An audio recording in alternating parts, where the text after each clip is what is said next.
Si sos un pastor de una iglesia, o querés ser un pastor, y pretendés ser un pastor, vos no sos el gerente de la iglesia, vos no sos el presidente de la congregación, el cual va a ser servido. Vos estás allí para servir a tus ovejas. Entonces, el pastor definido bíblicamente es aquel que sirve.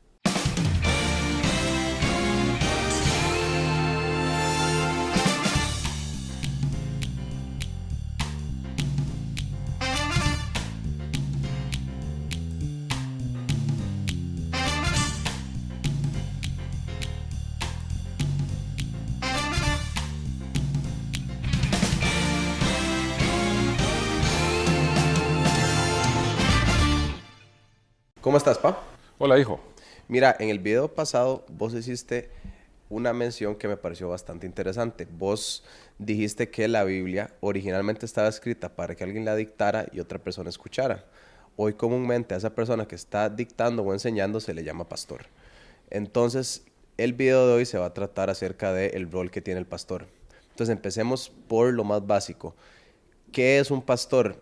Pero usemos la definición bíblica. ¿Qué dice la Biblia precisamente de un pastor? Ok, tal vez el modelo que tenemos nosotros y el mejor modelo que tenemos nosotros sobre un pastor es el buen pastor, el que dio su vida por sus ovejas. Nuestro modelo es Jesucristo. Él es el pastor. Cuando Jesucristo invita a sus discípulos a la cena pascual, que va a ser la última cena, Jesucristo llegan allí. Acordémonos que las calles no eran asfaltadas, que eran polvorientas y que ellos andaban sandalias.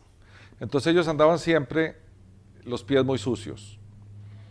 En las cenas se acostumbraba a tener un esclavo, el de más bajo rango, que se encargaba de lavarle los pies a la gente que iba a estar en la cena.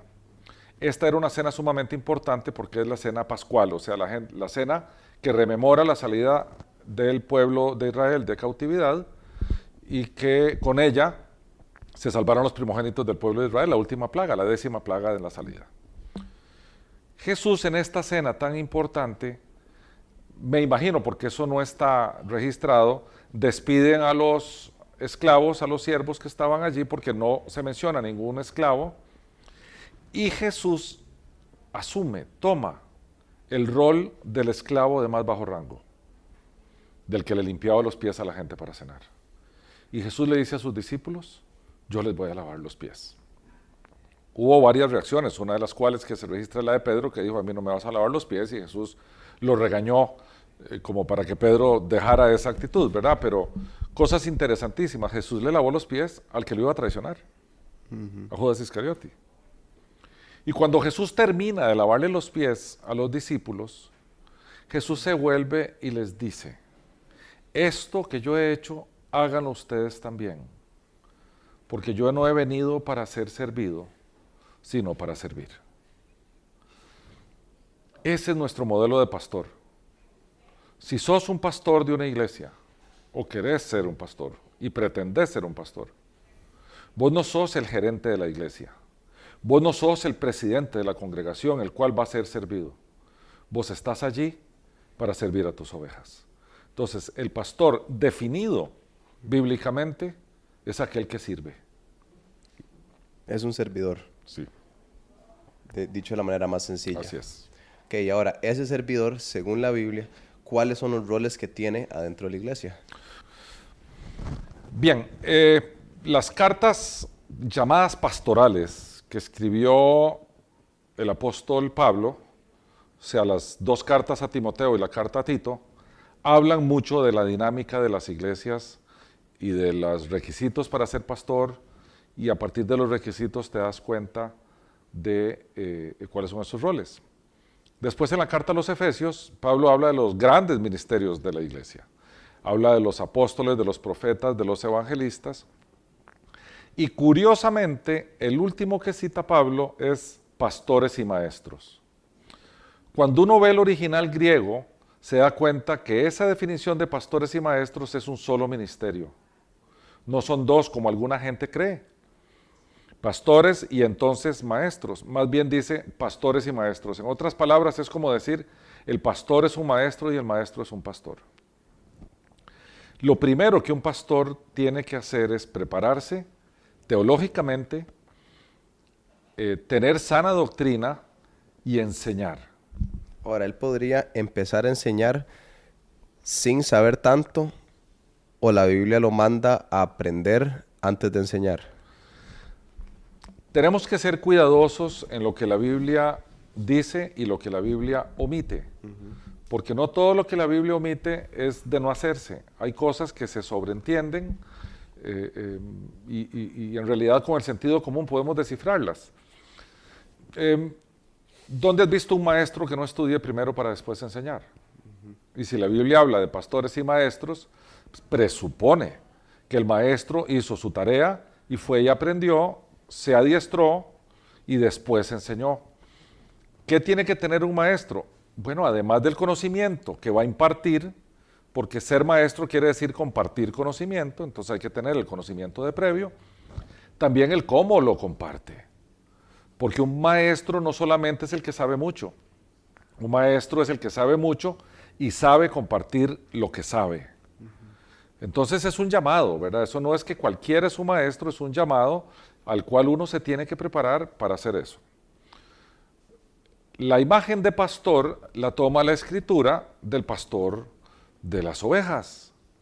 Y el pastor de las ovejas tiene funciones clarísimas dentro de la cultura ovejera que había en aquel tiempo.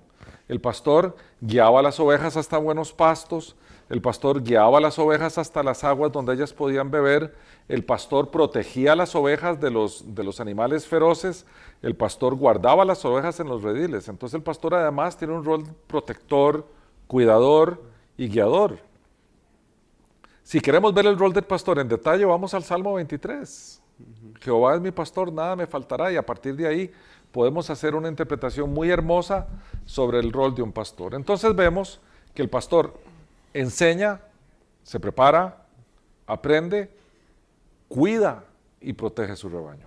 Para eso debería tener una relación sumamente íntima con su congregación. No es, porque por lo que me estás diciendo, no es un maestro, vamos a ver, como catedrático que se para, habla y se va. Para cuidar y para velar por su rebaño, en teoría debería tener una relación cercana con ellos. Si vemos el rol del pastor en las Escrituras, no solo el pastor de congregaciones, sino el pastor de ovejas, nunca verás una manada de miles de ovejas siendo guiada por un pastor. No hay manera, no hay forma de que un pastor pueda guiar miles de ovejas al mismo tiempo. Yo sé que esto es controversial porque hoy en día hay mega iglesias que tienen 2 y 3 mil miembros, hay asambleas gigantescas donde va un montón de gente y el pastor se para a predicar, pero si queremos atenernos al concepto bíblico de pastor, entendemos que el pastor conoce de frente a sus ovejas, sabe cómo es su vida, sabe cómo es su familia, sabe cuáles son sus dolores y sus angustias, utiliza las Escrituras como medio para mejorar las vidas de las personas y claramente los ve ojo a ojo. O sea, los conoce a todos, los conoce por nombre y conoce sus familias y se integra y se involucra con ellos. Entonces, yo no veo un pastor con una congregación gigantesca y que él se llame pastor, porque no es cierto que está pastoreando. Puede llamarse predicador, que no tiene ningún problema en hacerlo, pero el hecho de que sea el gerente de la congregación no lo convierte en pastor. Ya que estás diciendo que un pastor no puede tener una congregación tan grande, ¿qué hacemos cuando le empieza a crecer esa congregación a un pastor? Recordemos el modelo del Nuevo Testamento, de la iglesia primitiva. Hay una diferencia con la iglesia occidental, la iglesia primitiva era perseguida. Pero de igual forma, ellos se congregaban en las casas, tenían que esconderse, ¿verdad?, porque eran perseguidos. Se congregaban en las casas y de forma orgánica y natural empezaban a surgir los maestros, empezaban a surgir los evangelistas, empezaban a surgir todos esos roles dentro de la iglesia pequeñita que se congregaba en las casas. ¿Qué hacían ellos? Cada vez que se crecía, se dividían en 2. Y entonces ya eran 2 casas y no una. Con 2 pastores. Con dos líderes que empezaba, porque acordémonos que el Señor nos da dones y talentos para nuestros ministerios. Dios nunca te va a encomendar un ministerio, sobre todo un ministerio pastoral, si no te da los dones y los talentos que se requieren para ejercerlo. Son esas herramientas que necesitas para trabajar al servicio de Dios. Entonces siempre van a surgir, vos los vas a ver, Dios va a mover a las personas, dice la Escritura que nos da tanto el querer como el hacer, Dios va a mover a las personas y las congregaciones se van a empezar a multiplicar. No congregaciones de miles de personas en un solo lugar, sino las vas a ver multiplicándose por todos lados. Yo quiero anotar un evento en particular o una circunstancia en particular que está sucediendo en la iglesia en China. La iglesia en China es perseguida, pero se está multiplicando como la espuma. Se dicen que hay 20 o 30 mil pequeñas iglesias que se congregan allá y se siguen multiplicando. Ese es el modelo bíblico. El modelo bíblico no son iglesias que se encierran en un solo lugar y que hay 2 o 3 mil personas. Son pequeños grupos que son pastoreados, guiados, aconsejados y cuidados y enseñados por una persona que el Señor levantó para ese grupo. Deja mucho que pensar. Mucho que pensar. Estamos por hoy. Muchas gracias, hijo. Gracias por su atención. Esto fue Contracultura. Si desea ver más videos de Unánimes, haga clic 2 veces en la campanita de suscripción. Ayúdenos a comunicar la sana doctrina enviando este video a sus amigos. Es nuestro deseo llevar el mensaje de Jesús a la mayor cantidad de gente posible. Y estamos seguros que con su ayuda lo conseguiremos, porque somos llamados a ser diferentes.